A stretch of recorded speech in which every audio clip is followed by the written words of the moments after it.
Back to news. Rayadurgam ప్రజలకు తాగునీరు సరఫరా సక్రమంగా జరిగేలా చూస్తామన్నారు ఎమ్మెల్యే కాల్వ శ్రీనివాసులు.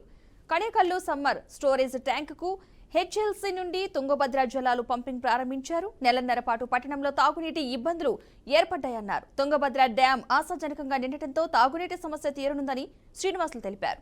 3 నెలల పాటు నిరంతరాయంగా ఈ పంపింగ్ జరుగుతుందని వెల్లడించారు. ఎస్ఎస్ ట్యాంకు పూర్తి స్థాయిలో నింపేందుకు చర్యలు తీసుకుంటామని ఎమ్మెల్యే చెప్పారు.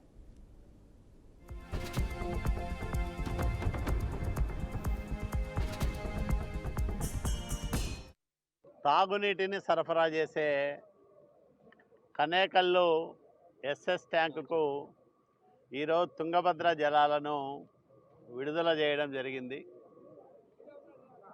ఈ సంవత్సరం దాదాపు నెలన్నర పాటు ప్రజలు తాగునీటి కోసం తీవ్రమైన ఇబ్బందులు ఎదుర్కొన్నారు. ఒకవైపు ఎస్ఎస్ ట్యాంకులో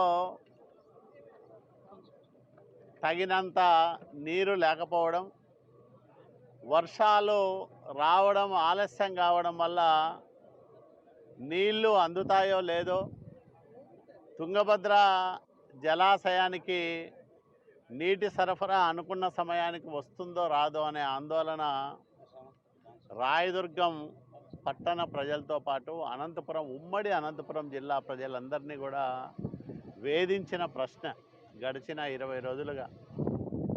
అదృష్టవశాత్తు శివమొగ్గ పైన మంచి వర్షాలు కురవడం, తుంగభద్ర రిజర్వాయరు పొంగి పొర్లి ప్రవహిస్తూ ఉండడం వల్ల మనకు ఈ ఏడాది మంచినీటికి ఇబ్బంది లేకుండా ఉండబోతూ ఉంది. రాయదుర్గం పట్టణంలో సుమారు 80,000 మంది జనాభాకు అవసరమైన నీటిని 3,050 MLD సామర్థ్యంతో ఇక్కడ నిల్వ